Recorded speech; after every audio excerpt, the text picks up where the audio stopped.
저번 시간에 재고자산까지 했어요. 이제 투자자산 자료를 그렸네요. 비유동자산. 그럼 유동자산 파트는 끝난 거고 비유동자산을 할 건데 일단 여기까지 해놓고 부가가치세로 들어갈 겁니다. 그리고 뭐 지금 이제 하는 걸 다시 정리해 보면은 유동자산은 끝난 거네요. 유동자산은 맨 처음에 당좌자산 했었고요. 두 번째 재고자산을 했죠. 근데 한번 생각해 보시면 처음에 당좌자산 엄청 길었잖아요. 그 다음이 재고자산인데 재고자산은 훅 갔죠. 일단 주제 자체가 짧기도 하지만 이제 가속도가 계속 붙을 거예요. 같은 게 반복되다 보니까. 그래서 이 유동자산 파트가 끝났고 이제 비유동자산입니다. 비유동자산은 4개로 나눠져 있는데 일단 주제를 볼게요. 다 써놓긴 했죠. 처음이 투자자산이고요. 그 다음에 유형자산, 무형자산, 기타 비유동자산입니다. 네, 그리고 목적에 따라 분류하는 건데 목적을 한 번 더 볼게요. 일단 유동자산의 재고자산은 이게 재고자산이 판매 목적 하려고 갖고 있는 거였죠. 뭐 만들거나 사거나 상품, 뭐 원재료, 제공품, 제품 이런 거 있었어요. 그래서 유동자산에는 재고자산이 아닌 것들을 다 당좌자산으로 넣어놨고요. 그 다음에 비유동자산은 이제 투자자산은 목적이 투자로 돼 있고 유무형자산은 둘 다 사용입니다. 이렇게 돼 있어요. 그러니까 뭐 그룹이 2개든 4개든 간에 목적이 있는 거는 한 개는 냅두고 나머지여야 돼요. 나머지는 쓰레기통이라고 그랬죠. 나머지 싹 밀어 넣는 겁니다. 이렇게 정리가 되니까 기타 비유동자산은 이 3개 빼고 나머지 이렇게 되는 거죠. 그래서 투자자산부터 배우도록 하겠습니다. 그러니까 우리한테 중요한 것부터 한번 생각해 볼게요. 우리가 제조업, 유통업 법인이거든요. 이걸 운영하는 법인이에요. 우리한테 중요한 걸 생각해 볼게요. 일단 유형자산도 중요하고 이거 재고자산 이거 없으면 안 되죠. 왜냐면 만들어서 팔아야 되고 사다가 팔아야 되니까 이거 없으면 안 되거든요. 그리고 이제 제품을 만든다고 하면 기계장치 같은 것들이 필요하니까 유형자산도 빠지면 안 돼요. 그러니까 제일 중요한 거 2개를 꼽아라 라고 하면 재고자산이랑 유형자산 이렇게 2개가 되거든요. 뭐 당좌자산은 뭐 거의 어떤 회사든 다 있으니까. 그다음에 투자자산 같은 경우는 제가 투자라고 쓰긴 했지만 실질적인 의미는 투기거든요. 투기. 근데 뭐 제조하는 회사가 꼭 투기를 해야 되는 건 아니잖아요. 그러니까 얘는 그렇게 중요도가 높지는 않아요. 그냥 분류가 돼 있을 뿐이지. 그러니까 예를 들면 제조업 법인한테 투자자산이 아예 없는 회사도 있을 겁니다. 투기를 안 할 수도 있으니까요. 그 정도 보시고. 그래서 투자자산은 좀 중요도가 높고요. 뭐가 있는지 한번 볼게요. 이거 배웠었던 겁니다. 그러니까 이때 좀 편하게 하려고 앞에서 한번 언급을 해드렸었는데 이제 새로 드린 거 비유동자산 프린트 1페이지 보시면 107번으로 시작하죠. 네, 앞에서 받은 앞에 유동자산에서 받아서 연결하는 거예요. 107번부터 볼게요. 네, 장기 투자 목적으로 주식시장에 상장되어 있는 비상의 주식을 12,000원의 가격으로 1000주를 샀답니다. 그리고 수수료가 발생했대요. 보통요금으로 샀다고 합니다. 그럼 여기서 이제 봐야 될 거는 앞에서 단기매매증권 기억나세요? 그걸 한 번 더 보겠습니다. 자, 단기매매증권이 되려면 조건이 2개 필요했거든요. 엔드 조건이 필요했어요. 첫 번째는 나의 의지, 단타를 치겠다는 나의 의지. 그래서 처음에 단기 매매 목적, 단타를 치겠다, 이게 있어야 되고요. 그 다음에 두 번째는 그러니까 이거는 내 의지인데 더 중요한 게 있죠. 사실. 단기 매매가 가능해야 되죠. 그러려면 상장회사여야 됩니다. 이 두 가지가 충족이 돼야 단기 매매 증권이 되는 거거든요. 근데 이 두 가지 중에 하나가 충족이 안 되거나 뭐 둘 다 충족이 안 될 수도 있죠. 그러면 이때 둘 중에 하나라도 충족이 안 되면 단기 매매 증권은 안 되는 거거든요. 그럼 한번 볼게요. 다시 107번에서 단기 투자 목적으로 주식시장에 상장이죠. 그럼 상장돼 있는 건 맞거든요. 근데 내가 단타 칠 의지가 없어. 그럼 얘는 단기 매매 증권이 될 수가 없죠. 그러면 얘 친구들 2명 더 있었는데 매도 가능 증권이랑 만기 보유 증권이 있어요.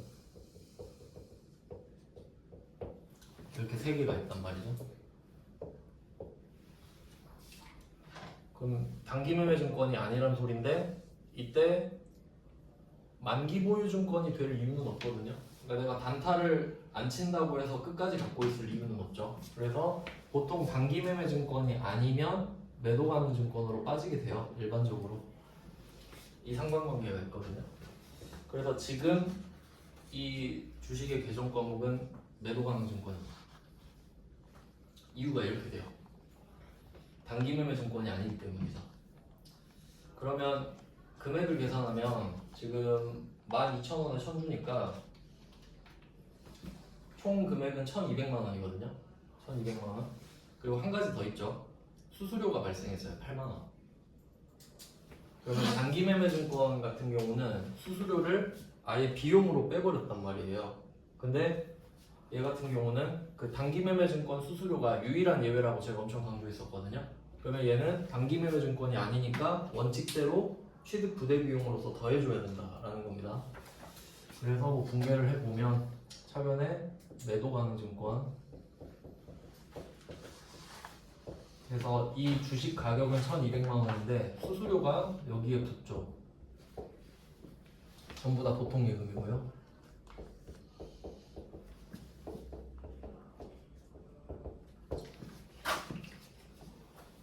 이렇게 됩니다.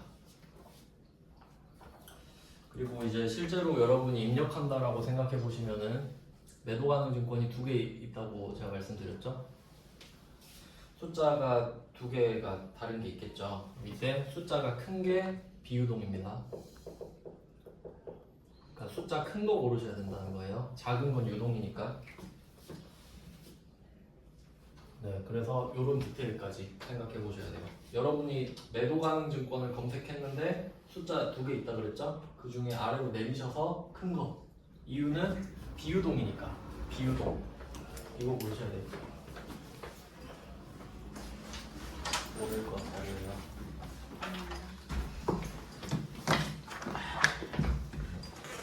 네, 그래서 이 107번 문제는 단기 매매 증권이랑 비교해서 보시면 돼요.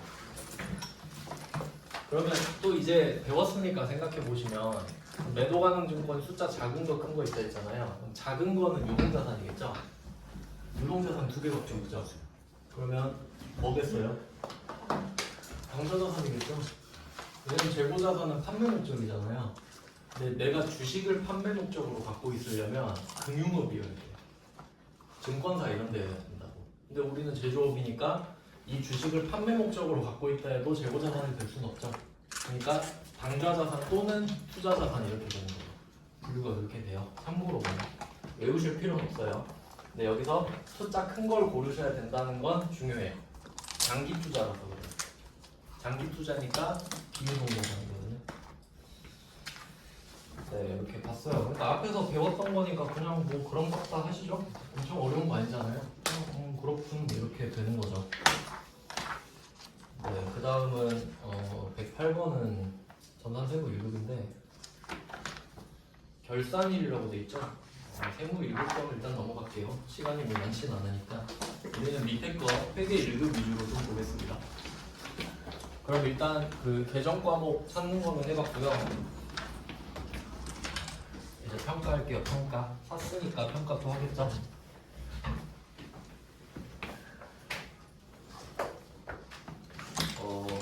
일부러 좀 회계 1급 위주로 좀 갖고 왔습니다. 앞에서 뭐 대강 개념 좀 설명해 드렸었는데 이때 109번 이제 볼게요. 108번은 일단 넘어가고 109번은 장기 투자 목적으로 보유한 매도 가능 증권의 각가고 주식 취득원가 전년도 말 당해연도 공정가액 은 다음과 같다 이렇게 됐죠. 그래서 여기서 그 숫자가 3개 있잖아요.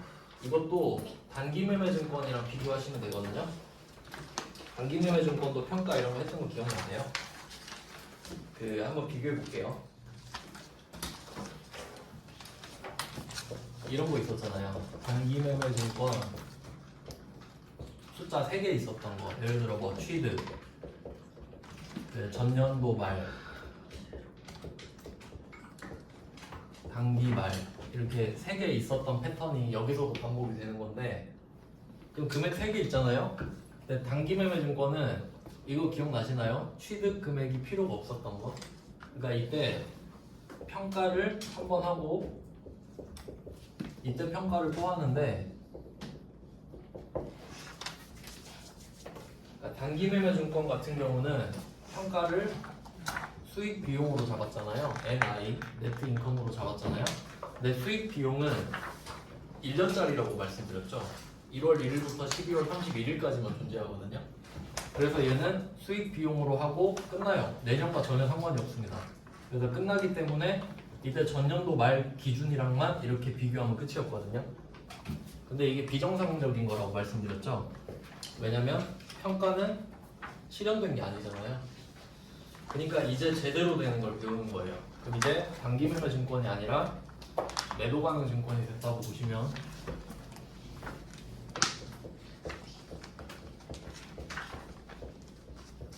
자, 이제 어떻게 될 거냐?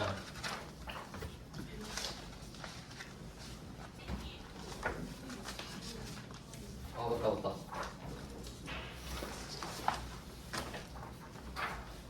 매도 가능 증권으로 바뀌었어요. 그럼 이때 이제 취득을 살려줘야죠. 제가 그 말 했었잖아요. 여러분은 기억력이 좋아서 샀던 금액을 기억할 수밖에 없다고. 그리고 평가를 한 건 실현된 게 아니잖아요. 그래서 이때 맨 처음에 우리가 뭐 배웠었냐면 그 자본 할 때 한 번 다시 언급할게요. 자본 원래 이게 제일 중요한 건데 자산, 부채, 자본 이렇게 있다고 하면요.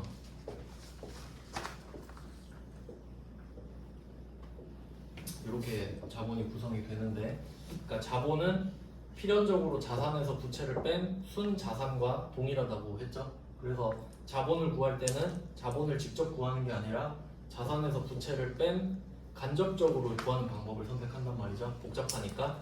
근데 이 자본은 뭘로 구성되어 있냐라고 했을 때 자본을 두 개로 쪼개면 자본거래. 자본거래는 주주와의 거래입니다. 그러니까 주주가 나한테 투자해 준 걸 말하는 거예요. 그러니까 주식을 발행했다고 보시면 되겠죠. 그 다음에 두 번째가 손익거래인데, 손익거래는 우리가 수익과 비용을 통해서 돈을 번 겁니다. 그러니까 우리 자본이 느는 거, 안 갚아도 되는 자산이 느는 거는 남들이 나한테 투자를 해줬거나 아니면 우리가 직접 번 거예요. 그럼 이거 번 거를 또 어떻게 볼 거냐 하면 수익 비용 하고 OCI 이렇게 가는 거죠. 그러니까 둘 다 인컴이라서 번 돈이긴 한데 NI는 수익과 비용만을 말하는 거고요.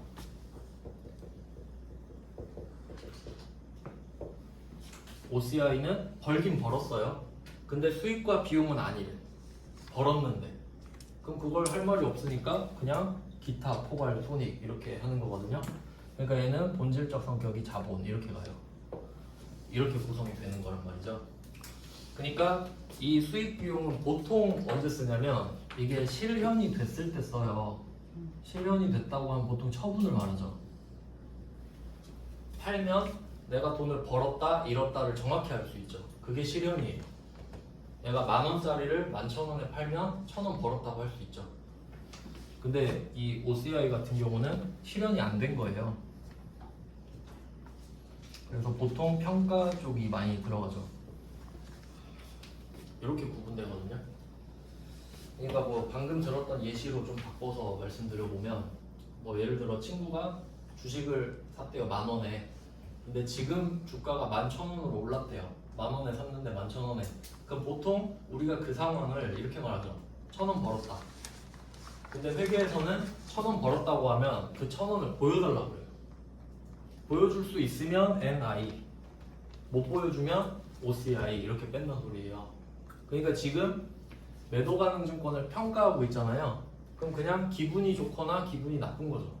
그러니까 얘가 정당이지 OCI가. 근데 단기 매매 증권은 단타를 친 걸로 쳐버리니까 그냥 그때 판 걸로 봐버려요. 이런 스토리가 있었어요. 네, 단기 매매 증권. 그러니까 걔가 비정상이고, 그럼 이제 정상을 보는 겁니다. 그러면 지금 109번 문제가 500에 사서 400이 평가가 되고 660에 또 평가가 되는 거거든요. 그러면 지금 이 문제를 풀 건데 요거는 그림으로 설명을 좀 드릴게요. 그림 그리고 그 다음에 문제 풀고. 여러분은 기억력이 좋다 그랬어요. 그러니까 매도 가능 증권을 딱 사면은 그 가격을 기억하게 돼요. 이제 머리가 좋으니까. 그러면 500만 원에 샀죠. 요거를 딱 고정시키는 겁니다. 기준이 되는 거예요. 그러니까 여러분이 매도 가능 증권을 500만 원에 샀다는 건 무슨 말이냐면 500을 기준으로 생각한다는 거예요. 그러니까 500보다 오르면 기분이 좋고 이 아래로 떨어져야 기분이 안 좋은 거예요. 기준은 500. 그래서 강조하려고 선을 쭉 그어놓겠습니다. 우리의 기준선이에요. 근데 아마 작년 말인 것 같죠? 작년 말에 400으로 금액이 떨어졌었나 봐요. 가다가 400으로 떨어졌었나 봐요. 이렇게. 그러면 그때 회계 처리를 한번 생각해 보면 100만 원이 떨어졌다고 생각을 했을 건데 우리가 이걸 실현됐다고 생각 안 하니까 OCI로 잡았을 거거든요. 그러니까 마이너스 100만 원 하고 OCI 자본으로 했을 겁니다. 기분이 나쁘긴 한데 실제로 실현된 건 아니니까 이 정도로 킵해 놓는 거예요. 이렇게 쭉 흘러가다가 오늘 보니까 660만 원 하는 거죠. 그런 그림이거든요. 그럼 다시 뚫고 올라가죠. 이런 상황이에요. 그러면 그냥 결과적으로 생각해 볼게요. 결과적으로 여러분 기억력 좋다고 그랬죠. 500을 샀잖아요. 기분이 얼마나 좋은지 생각해봐요. 오늘 660이죠. 160 좋아야 되죠? 그럼 머리 좋으니까 400에서 660 하면 머리 안 좋은 거예요. 그럼 까먹은 거잖아. 500이었단 걸. 여러분 절대 안 까먹는다니까요. 그러니까 지금 기억의 선이 가고 있잖아요. 그러니까 요만큼 기분이 좋지. 알겠죠? 그러니까 결과가 이거예요. 근데 회계상으로 따지면 260이 오른 거 맞죠? 그게 문제인 거지. 그러니까 요거를 해결을 해줘야 돼요. 그럼 그림상으로는 먼저 이렇게 이해를 하시고요. 공개를 한번 해볼게요. 첫날에 500에 산 거를 매도 가능 증권 500 보통 예금 500 이렇게 쓸게요. 이건 그렇게 중요하진 않습니다. 그리고 좀 더 디테일하게 따지면 여러분 매도 가능 증권 입력하면 두 개 뜬다 했죠. 위에 거예요, 아래 거예요? 아래 거. 이유는 장기 투자 목적. 완벽합니다. 그렇게 하면 자산. 네, 이런 회계 처리를 했을 거고요.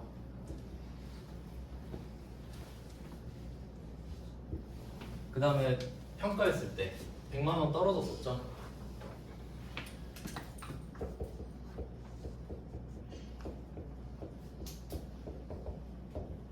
떨어졌어요.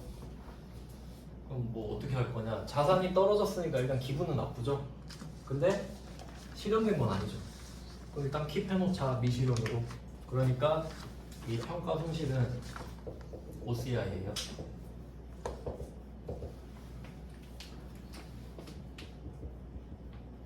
자산에 감소해놓고 요거는 자본에 감소죠. 비용이 아닌 겁니다. 아직 끝나지 않았기 때문에. 자, 그럼 여기까지도 아무도 안 틀릴 거예요. 왜냐면 단기매매증권이랑 분계는 똑같거든요. 이걸 모른다고 해도. 근데 이제 여기까지 넣으면 많이 틀린다 이거죠.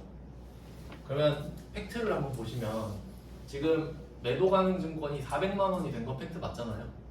400이죠. 근데 660이 됐잖아요. 그러니까 260이 오르는 거예요. 일단은 오르는 건 260이 맞아요.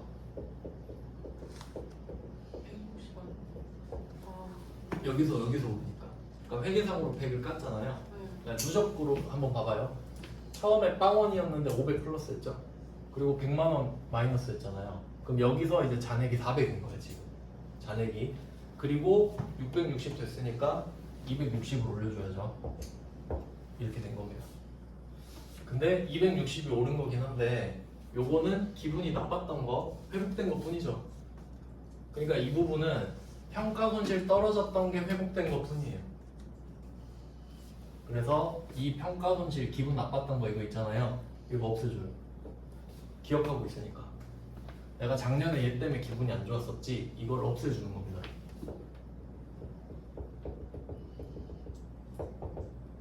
그 이유가 자본이라고 해요. 자산부채 자본은 계속 이어지잖아요. 자산부채 자본은 늘거나 줄거나만 할 뿐이지 계속 이어지거든요. 근데 수익 비용은 1년 모았다가 없애고 1년 모았다가 없애고 이러죠. 그 차이가 그거예요. 수익 비용은 기억력이 좋을 수가 없어요. 내년까지 절대 안 나. 그래서 얘는 자본의 증가가 되는 거예요. 감소의 반대니까. 실제로 증가한 거 맞죠? 그러면 강조를 하려면 이 밑에 부분은 사실 의미 없는 거죠. 이렇게 된 거랑 똑같잖아요. 그럼 실제로는 얼마 오는 거죠? 160이죠. 그게 평가 이익. 레알 평가 이익.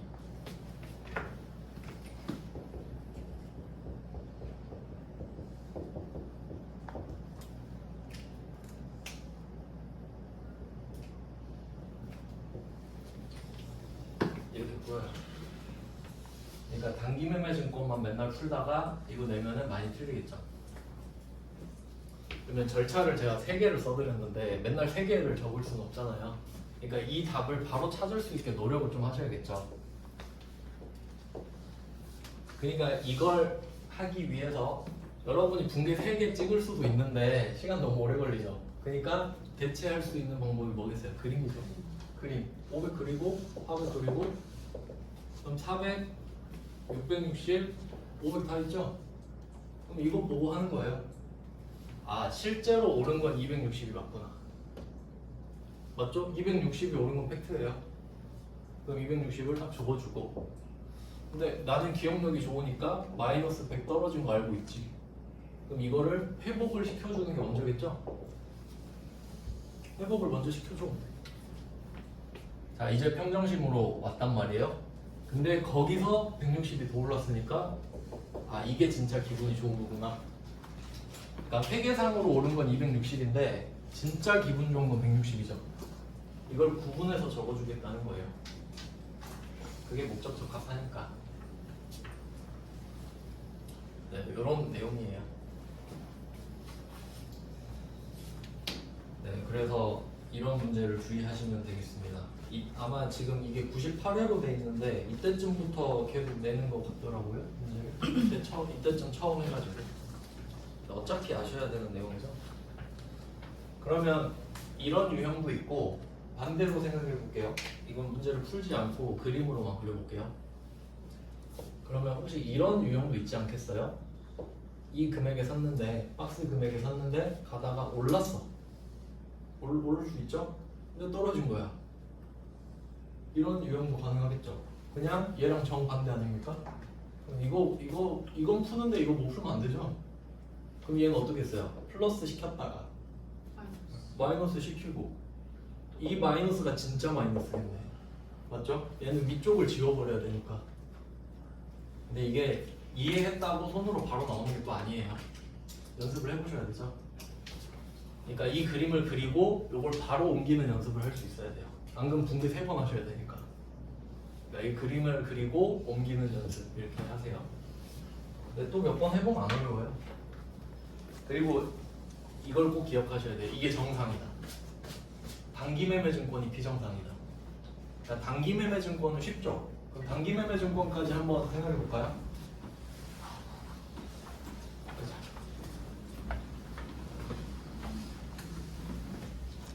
그러면 똑같은 상황인데 이게 단기매매증권이라고 생각해 볼게요. 그럼 400에서 660 된 거죠. 그러면 260 올랐어요. 평가이익 260 끝이죠. 네, 그게 끝이에요. 그러니까 기억력 안 좋잖아. 작년에 떨어진 걸 기억을 못 하는 거잖아요. 왜? 수익 비용이니까. 네, 이렇게 정리하시면 돼요. 그래서 110번은 그냥 알아서 풀어보세요. 얘는 올랐다가 떨어진 거지 딱 봐도. 금액이 딱 플로우가 있잖아. 위로 갔다가 내려갔다. 110번. 이거는 따로 복습할 때 해보시고요. 뭐 111번도 마찬가지예요. 이거는 세무 1급인데 중간에 처분 이슈가 있어요. 요거는 요거까지는 일단 우선순위는 아닙니다. 이런 거는. 네, 넘겨볼게요. 이 페이지. 이것도 다 세무 1급 거네요. 세무 1급 거는 일단 패스입니다. 3페이지로 쭉 가세요. 네, 이제 114번으로 그냥 바로 가시면 됩니다. 그러면 이제 단기매매증권이랑 비교를 했을 때 처음에 사고 일단 먼저 사야겠죠. 그 다음에 평가, 마지막에 처분 이렇게 갔잖아요. 매도 가능 증권도 텀이 길 뿐이지 팔긴 팔거든요. 돈 벌려고 샀으니까. 그러니까 처분 이슈가 나오는 거예요. 한번 보시면 한번 3페이지에 114번 3월 24일 회사가 보유하고 있던 매도 가능 증권 이렇게 있는데 조금 꽈어요. 투자자산이라 써있죠. 이게 숫자 큰 거. 왜냐면 같이 오군요. 투자자산이랑 당좌자산 두 개 있다 했잖아요. 그럼 만약에 당좌자산 이렇게 써있으면 숫자 작은 거. 그렇게 하면 좀 더러운데 아시기는 해야 돼요. 투자자산이 숫자 큰 거 말하는 거구나. 그러니까 이게 장기 투자 목적 이거랑 같은 말이 되겠죠. 네, 그러면 오늘은 팔았어요. 한번 생각해 볼까요? 여러분은 기억력이 좋다 그랬어요. 2,800에 샀어요 이거. 그리고 2,600에 팔아요. 이러면 쉽죠? 기분 나쁘죠? 여러분 기억력 좋으니까요. 근데 문제는 중간에 평가했었던 걸 무시하면 안 되잖아요. 기록이 남아있으니까 그걸 어떻게 할지 알아야겠죠.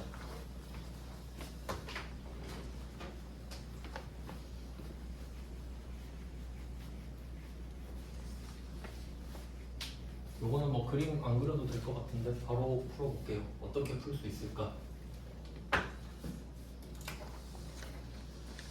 그럼 일단 이것도 분개 한번 해봐야겠네.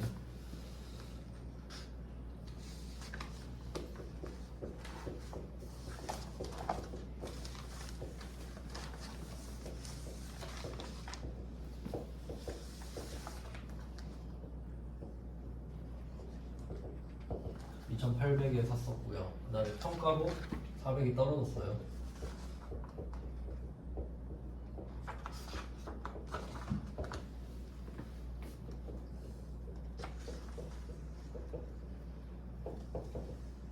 지금 이렇게 붕괴가 두 개가 돼 있다는 걸 알아야 되는데 그게 어렵죠. 바로 떠올리기가. 그래서 일단은 한번 써봅니다. 처음이니까.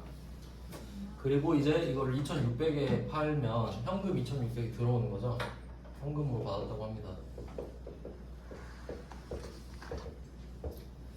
자, 뭐 여기까지는 아시겠죠? 그러니까 이 두 개의 붕괴가 있었고 오늘 2,600을 받을 거다까지는 아시겠죠? 그럼 이제 회계 처리를 어떻게 할 거냐라고 하면 지금까지 쌓여있는 잔액을 해결해 주시면 됩니다. 그냥. 그럼 처음에 매도 가능 증권 2,800으로 들어왔는데 400이 깎여서 2,400이 남아있죠. 그럼 이쪽에 2,400이 남아있잖아요. 그럼 2,400을 없애줍니다. 2,400밖에 안 남았으니까.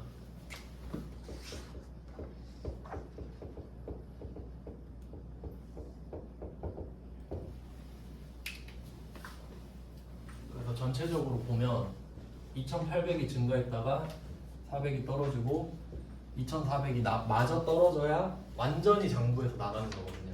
그러니까 요 구조를 이해하셔야 돼요. 2,800으로 들어왔으니까 반드시 2,800이 나가야 됩니다. 그 다음에 한 개 더 있죠? 평가 손실이 지금 자본으로 남아있잖아요. 그럼 얘도 보내줘야겠죠. 얘도 돈. 여기 있으니까 그냥 반대로.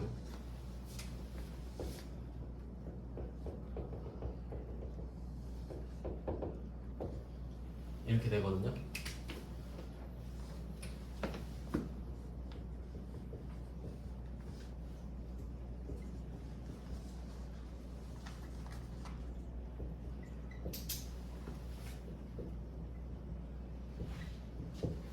여기까지 됐어요. 그러면 지금 있는 거를 다 정리해줬단 말이에요.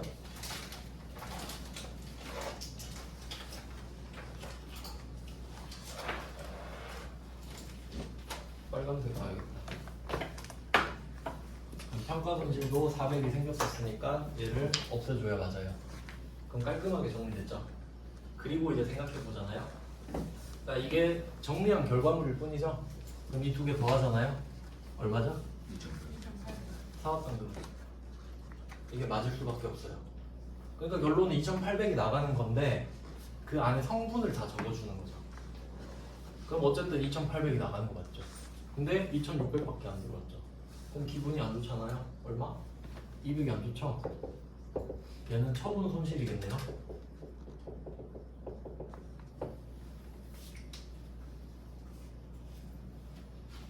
자, 처분 손실이에요. 얘는 아예 끝났죠, 거래가.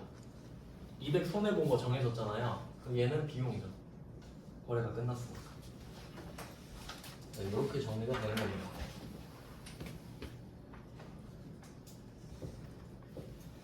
네, 물론 뭐 누가 이 밑에 있는 파란색을 물어보진 않아요. 근데 이걸 알아야 여러분이 이걸 이해할 수 있는 거예요. 그러니까 답 적을 때는 파란색 안 적잖아요. 그냥 계정 과목만 쓰는 거지. 그래서 결론은 이번에도 이 답을 찾아낼 수 있어야 되거든요. 이것도 마찬가지로 연습을 하셔야겠죠. 조금 어려운 편이긴 한데 이게 세무 2급입니다.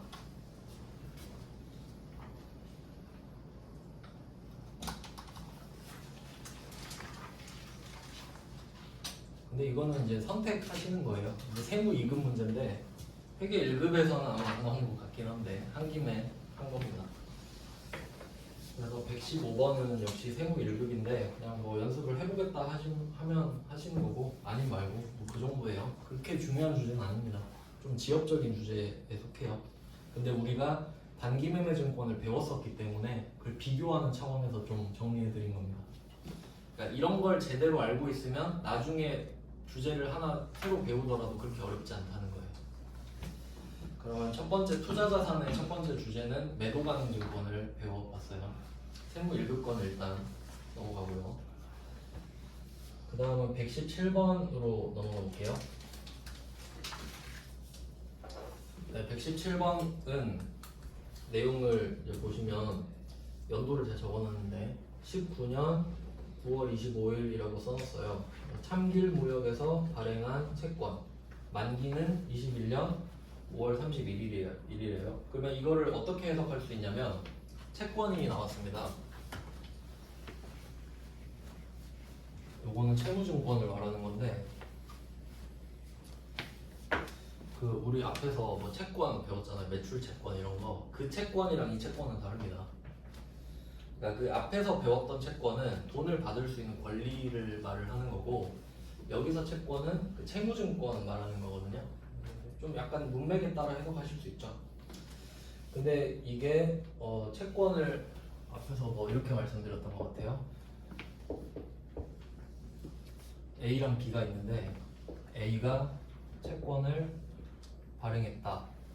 뭐 이런 상황이 있다고 하면 그러니까 뭔가를 발행했다고 하면요. 이렇게 해석하시면 돼요.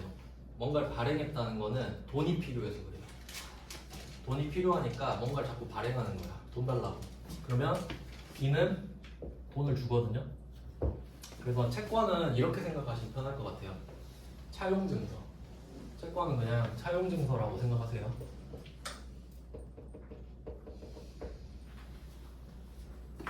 실제로 그런 의미예요.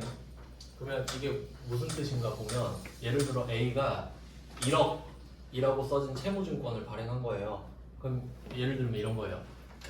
내가 너한테 차용증서를 줄 테니까 이거 3년 동안 갖고 있으면 3년 후에 1억 줄게. 돈 빌리는 거죠. 그러니까 돈 주잖아요. 그럼 이때 A는 이 채권을 들고 무슨 생각을 아니다. 얘가 채권을 발행한 거죠. 얘가 채권을 발행했으니까 얘는 자산이 생기지만 부채인 거예요. 이렇게 되는 거죠. 그러니까 돈이 들어왔지만 결국 부채니까 이렇게 되는 거고, 그러면 B 입장에서는 돈을 줬잖아요. 근데 그 대신에 이걸 갖고 있으면, 차용증서 갖고 있으면 돈 받을 수 있죠. 그러니까 얘는 자산이 줄었지만 대신 자산이 다시는 거죠. 뭐 이런 느낌이에요. 그러니까 지금 우리는 B인 거거든요. 남이 발행한 채권을 집어들었잖아요. 그러면 반대로 말하면 쟤가 나한테 돈 빌린 겁니다. 그런 의미지. 그럼 이때 만기라는 말이 나오잖아요. 그러면 이 날이 되면 우리는 돈을 받을 수 있는 거예요. 돈 빌려준 거니까. 네, 뭐 그런 내용입니다. 그러면 한번 이제 자세히 해석을 해볼게요. 오늘이 19년 9월 25일이잖아요. 내가 뭔가 채권을 샀어요. 근데 만기가 21년이래요. 우리가 맨 처음에 배웠는데 유동자산, 비유동자산 구분하는 거. 내년까지 현금화가 되면 유동자산이죠. 내년까지 현금화가 되나요? 안 되죠. 19년 기준으로 20년까지가 내년인데 그럼 얘는 비유동자산이네. 숫자 큰 거. 그리고 의도를 한번 볼까요? 이거 왜 샀냐 하니까 만기까지 보유할 목적이래요. 만기 보유증권입니다. 만기까지 갖고 있겠다며. 자, 그리고 여기서 포인트가 하나 있는데 시장성은 없다 이거 있죠. 이거 한번 생각해 볼까요? 시장성이 있다라는 거는 내가 팔고자 하면 팔 수 있다는 소리거든요. 그러니까 시장성이 있다라는 거는 내가 당근마켓에 올려놨다 이 말이죠. 그럼 누가 산다고 하면 팔면 되죠. 근데 내가 당근마켓에 안 올리면 시장성이 없는 거거든요. 근데 한번 생각해봐요. 지금 당근마켓에 안 올렸어요. 근데 목적이 뭐죠? 만기 기다릴 거죠. 그럼 이거 팔 생각 없는 거죠? 그럼 시장성은 상관이 없네. 내가 만기까지 보유하겠다는 소리는 끝까지 갖고 있다가 돈을 받겠다는 소리 아니에요? 그럼 시장성 왜 말할까요? 헷갈리라고 낸 거죠. 현혹 자료죠. 그러면 계정 과목도 정해졌고요. 만기 보유증권 이름 확정됐고 숫자도 확정됐죠. 큰 걸로. 근데 이거는 조심하셔야 될 게 만약에 연도를 바꾸잖아요. 만기가 2020년이다. 그러면 숫자 작은 걸로 바뀌죠. 조심하셔야 돼요. 하나 차이로 답이 바뀌어버리니까. 네, 그럼 뭐 계정 과목이랑 찾았고요. 그리고 당좌수표 발행했다. 이거 오랜만에 보죠. 당좌수표를 발행했다. 기억 잘 안 나시죠? 당좌수표 발행했다 하면 이렇게 생각하세요. 체크카드 긁었다. 여러분 체크카드 긁으면 지갑에서 현금이 나가요? 통장 잔액이 떨어지죠? 그 통장 잔액 이름이 당좌예금. 당좌수표니까. 이해됐죠? 그냥 그렇게 외우세요. 당좌수표를 발행했다는 체크카드 긁었다. 그 통장 이름은 당좌예금이다. 그러면 2천 긁었으니까 당좌예금 2천 빠져나가겠죠.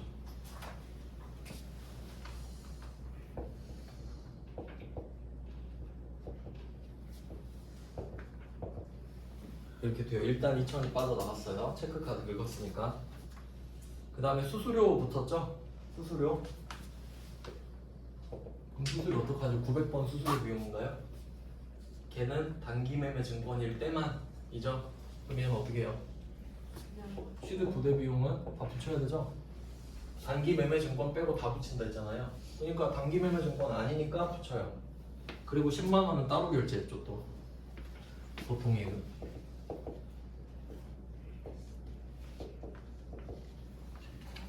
그러니까 지금 이 느낌이 어떤 느낌이냐면 2천은 체크카드를 긁고 10만 원은 계좌이체 해주고 뭐 그런 느낌이에요.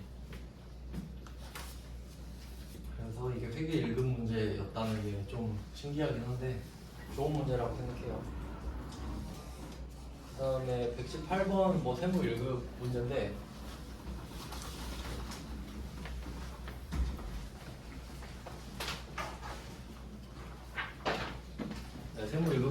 별로 중요하지 않다고 했죠. 참고하실 분만 참고하시면 되고. 이거 설명을 드리고 싶은데 필요가 없을 것 같아요. 시험에서는. 그 다음 이제 4페이지로 한번 넘어가 볼게요. 그럼 지금 하는 주제를 또 정리하면서 볼게요. 투자자산 하고 있는데 투자자산은 비유동 자산에 속해 있고 이 중에 매도 가능 증권 그 다음에 만기 보유 증권 이렇게 두 개를 본 겁니다. 그리고 아까 말씀드렸다시피 얘 둘 다 숫자 큰 거일 때 큰 거여야 비유동 자산이 되는 거예요. 작은 거는 방좌자산으로 빠지니까. 근데 기본값이 큰 거라고 이렇게 알고 계시면 됩니다. 두 개는 이제 세트고요. 네, 다음 주제 하나만 더 볼게요. 총 3개, 3개 있을 거예요. 3개인데 한 개만 더 볼게요. 간단합니다. 자, 119번 문제예요. 4페이지에. 투자 목적으로 토지를 4억 5천에 취득을 했어요. 대금은 3개월 뒤 지급하기로 하고 취득세 어쩌고 저쩌고 합니다. 그러면 지금 토지를 샀다고 하면 땅 산 거네요. 땅. 근데 목적이 중요해요. 제가 옛날에 땅 설명해 드린 적 있죠? 그러니까 땅을 샀는데 그 부동산을 사는 땅을 팔려고 사잖아요. 그러면 상품이 돼요. 땅이 아니라 상품이야. 난 팔려고 샀으니까. 그리고 건물 여기서 안 했나? 헷갈리네요. 한번 말씀드릴게요. 땅을 샀어요. 땅. 뭐 샀어? 그러니까 땅 샀대요. 그러면 이거를 목적에 따라 나눠보자. 왜 샀어? 라고 물어봤을 때 부동산 회사는 당연히 돈 벌려고 샀겠죠? 팔려고. 이거 투기해야 되니까. 그럼 그때는 재고자산으로 빠져요. 그 계정 과목이 상품으로 빠집니다. 팔려고 샀으니까. 참고 사항이에요. 그 다음에 두 번째는 내가 지금처럼 투자 목적이네. 투자 목적. 그럼 투자 부동산이겠죠? 투자 자산. 지금 배우고 있는 거. 그러니까 쉽게 말하면 투기 목적으로 샀다 생각하시면 돼요. 투기하려고 샀어 하면 투자 부동산이라는 계정 과목이에요. 계정 과목 이름입니다. 괄호 안에는. 그러니까 답이 이거예요 지금. 투자 부동산. 한 개 더 있나 보죠? 한 칸 더 있는 거 보니까. 근데 나중에는 이것도 배우거든요. 근데 보통 회사가 땅을 사면 그 땅 위에 뭐 사옥을 짓거나 공장을 짓거나 그런 게 일반적이어야 돼요. 그럼 그때는 사용 목적이니까 유형 자산으로 빠지거든요. 이게 일반적이죠, 유형 자산이. 근데 투자 자산은 그냥 투기를 하겠다 이거일 뿐이고, 근데 똑같이 땅이죠. 그럼 계정 과목은 이땐 토지 쓰거든요. 자, 이렇게 돼요. 그러니까 이걸 어떻게 보통 틀리냐면 계정 과목 중에 토지가 있다고 말씀드렸잖아요. 토지. 그래서 제가 일부러 땅이라고 쓴 거 아시겠어요? 왜냐면 보통 땅을 토지라고 많이 하죠. 여기 토지라고 쓰면 헷갈릴 거 아니에요. 토지는 계정 과목이거든요. 그리고 문제를 다시 봐봐요. 뭐 샀다고 했는지. 투자 목적으로 토지를 샀다 그러죠. 그럼 어떻게 틀릴 것 같아요? 토지 쓰고 틀려요. 토지 쓰고 틀려요. 근데 이게 답이 토지인가 생각해봐요. 아니죠? 우리는 와 쓰는 거 아니죠? Y 쓰잖아요. 그럼 왜 샀죠? 투기 목적이네. 그 답은 투자부동산. 엄청 틀립니다, 진짜. 어마어마하게 틀려요. 이런 기본적인 걸 잘 맞히셔야 되죠. 그래서 토지가 아닙니다. 투자부동산이에요. 엄청 쉽잖아요. 그럼 앞에 투자 목적이라는 말이 없으면 그럼 토지예요. 그런 문제예요. 네. 근데 좋은 질문 해주셨는데 원래는 목적을 말해야 되잖아요. 네. 근데 아무 말도 안 하면 일반적인 목적이라고 보는 게 맞으니까. 그러면 그때는 뭐 지으려고 샀겠지. 맞아요. 그리고 한 가지 좀 디테일한 내용인데 만약에 그냥 문제에서 장난치려고 만약에 이렇게 될 수도 있거든요. 그럴 리는 없겠지만 심심해서 샀다. 뭐야 시세보다 싸네? 한번 주워볼까? 이렇게 샀대. 심심해서 샀다 이럴 수 있잖아요. 그럼 그래도 투자 부동산이에요. 왜냐면 목적이 아무리 없다고 해도 마음속에 시세 차익을 바라는 건 기본이거든요. 그렇죠? 그러니까 아무 목적 없이 산 것도 투자부동산으로 때려 넣으면 돼요. 그것까지 참고하시면 돼요. 그러니까 목적 없음 포함이에요. 건물 짓는 거 빼고는 전부 저쪽으로 네. 밀어. 근데 이거 토지는 좀 디테일하게 말씀드리면 이제 건물 지으는 것도 있지만 뭐 주차장으로 쓰려고 샀다 뭐 이럴 수도 있는 거니까 꼭 공장은 아니어도 되고 네, 그냥 우리가 쓰려고 이렇게 보시는 게 정확해요. 그러면 뭐 개정 과목은 한번 생각해 볼까요? 첫 문제니까 공개 한번 해볼게요. 투자 부동산이 일단 답이고요.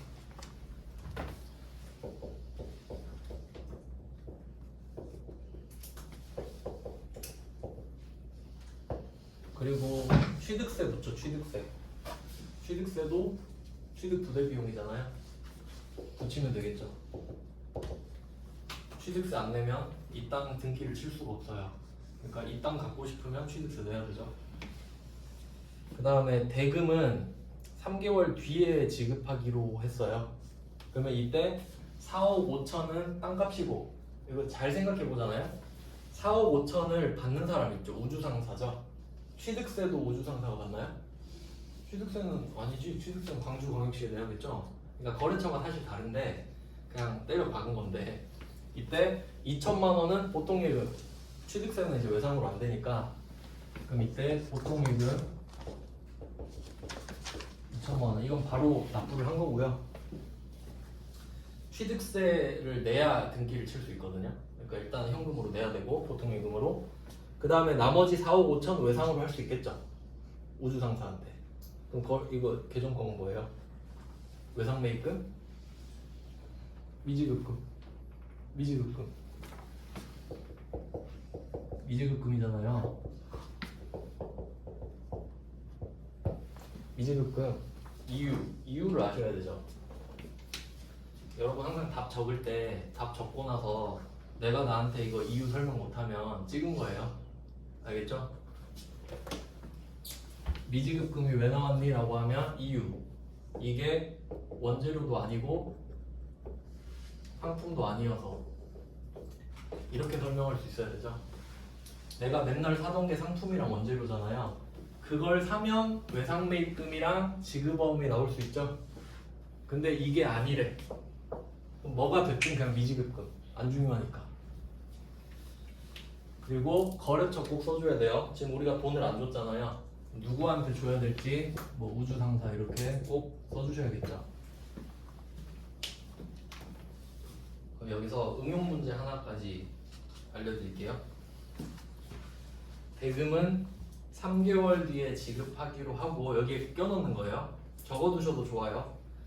어음을 발행 지급했다 이럴 수 있겠죠. 내가 어음을 발행해서 줄 수도 있잖아요. 그럼 어음 지급했으니까 지급어음이죠? 미지급금. 미지급금. 원재료 상품에 대해서만 지급어음 외상매입금이 나오잖아요. 이거 엄청 많이 틀립니다. 여기까지 정리 잘 해두세요. 나올 때마다 계속 생각하시는 거예요.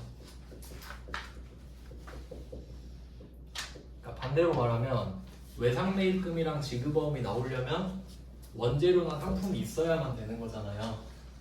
얘네들 없으면 얘네 못 나온다는 소리잖아요. 지금 없잖아요. 그러니까 안 나오고 미지급금. 투자부동산이 미지급금을 만들었다 이렇게 정리하셔야 되는 거죠. 엄청 많이 틀립니다. 어음 줬다 그러면 지급어음 쓰고 다 틀리는 거예요. 네, 이거 120번까지만 좀 볼게요. 애매하니까.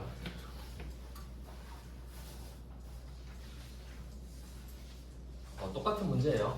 볼게요. 120번은 역시 투자 목적으로 건물을 샀죠. 투자 부동산이죠. 이것도 좀 잘 참고로 보면은 이제 부동산 반대가 동산이죠. 동산 부동산 움직이는 자산 안 움직이는 자산. 이제 움직이는 자산은 뭐 주식도 동산인가? 뭐 자동차 같은 거는 동산이겠죠. 부동산은 보통 건물이랑 땅 말하잖아요. 그러니까 건물이랑 땅까지는 확실히 투자 부동산이 되는 거예요. 그래서 제가 일부러 두 문제 넣었잖아요. 119번은 투자 목적 토지죠. 120번은 투자 목적 건물이죠. 근데 어쨌든 부동산이잖아요. 그러니까 계정 과목이 똑같다 이 말이지. 부동산에 다 포함되니까. 그래서 뭐 계정 과목은 그렇고 나머지는 뭐 똑같으니까 당좌수표 발행한 거 아시잖아요. 당좌 읽는 거. 여기까지 해놓고 10분 쉬고 3시 5분부터 볼게요. 질문 하나만. 네. 그럼